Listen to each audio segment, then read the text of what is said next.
Més novetats a la 48a edició de la Fira del Llibre. Ara arriba el torn de El meu nom no és Irina, la darrera novel·la de Xavier Aliaga. Xavier, benvingut. Gràcies. El meu nom no és Irina. El meu nom no és Irina. Per què? Bé, és un joc de paraules que a més està molt relacionat amb la història. A més va sobre una xica russa que li diuen Irina, el nom és bonic i tot això ha anat votant al títol, que jo crec que és dels títols meus segurament el més explícit i el que més referència fa. Què conta? Ens conta la història de dos xics joves que se coneixen de cultures diferents però al qual es uneix l'amor per la literatura i un poc la història arrenca d'ahí per a contar més coses, no? I un d'ells escriu, que és el personatge valencià, que es diu Néstor, ella és Irina, el personatge rus, i a partir d'aquesta excusa de la literatura, del gust per llegir, però també per escriure, fem alguna reflexió també sobre l'acte de creació.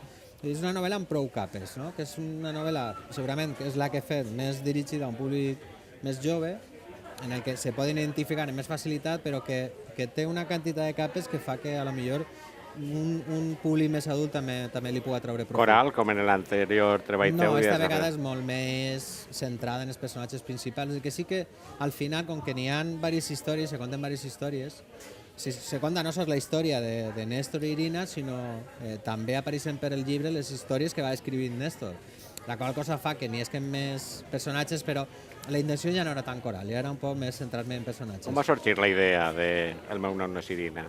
No te sé dir, és un d'aquells llibres imprevistos que Andana me va demanar fer un llibre, que és la primera vegada que he de pensar, a més en un temps relativament curt, un concepte per a un llibre. Sí que tenia alguna cosa per ahir de parlar sobre literatura, això és una cosa que tenia en el ment. També fer lectors, és una cosa que m'obsessiona, no? Donar-li llibres a la gent jove que li agraden, que li facin entrar. Jo, per sort, els llibres que faig no són llibres d'institut, però sí que són llibres que en centres educatius però també tu treballes. Clar. També te treballes el lector. També te treballes el lector. Sí, no, jo me treballo molt el lector, però vull dir que no he anat per aquest públic mai, però aquest públic existia, la gent jove me llis, no?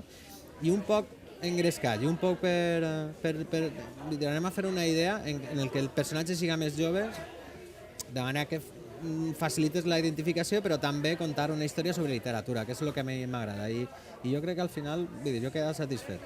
Novel·la d'iniciació, novel·la juvenil, tu estaves dient encàrrec. Com ha estat el procés d'escriptura? Perquè ha de ser un procés d'escriptura diferent a altres obres teues. Més col·legiat, per dir-ho així, vull dir, més comptant en l'editor, més fent proves, més dialogant, no? Jo crec que en un treball d'edició que així no és molt habitual, i jo estic content de que hagis encetar aquest tipus de processos, no? Més a l'americana, i la veritat és que és prou diferent, però al principi és un poquet angustiós, perquè és difícil, perquè a més has d'acoblar-te a això, però amb el pas de les setmanes i dels mesos m'he anat trobant més còmode i jo crec que al final m'ha donat una sensació de satisfacció com si fos un dels llibres que tinc molt de temps planificats, que saps, més d'autor, no? No és un llibre tan d'autor, no és un llibre en el que jo vaig a parir la idea des del principi i tal, sinó que és més col·legiat, però al final ha sigut el final del procés ha sigut molt còmode i jo crec que molt bonic. Has agarrat alguna referència literària? Sí, una de les coses que pivota en la novel·la és l'amor a la literatura. I una obra que he agafat un poc per a pivotar sobre ella és Anna Karenina. Per això diria que n'hi ha diverses capes. Anna Karenina no és una novel·la per a joves, però era una manera de dir-los als joves que poden llegir més coses, que poden llegir els clàssics, que n'hi ha històries en les que ells poden treure-li suc, no? I un poc parla d'això, no? Com una novel·la, que no és una novel·la de joves, unís a dos joves, no? I això és també a més ha sigut preciós perquè això ha fet que m'endinse més en el clàssic i ha sigut, ja t'he dit, ha sigut un procés molt inesperat i molt bonic. Hi ha música també? menys música.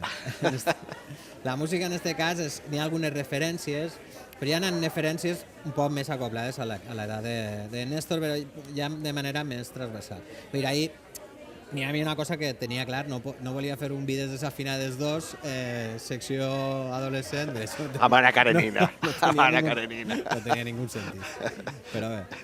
I a més una edició que compta en una portada de Paula Bonet. Exacte, és a dir, aquest moment en el que te diu l'editor te va il·lustrar Paula Bonet i dius, vale, molt bé, fantàstic. I a més ja, quan veus el treball, que a més ella va fer el work in progress un poc, el va penjar en Facebook i me va parèixer fantàstic. Vares tu intervindre també en la portada o no?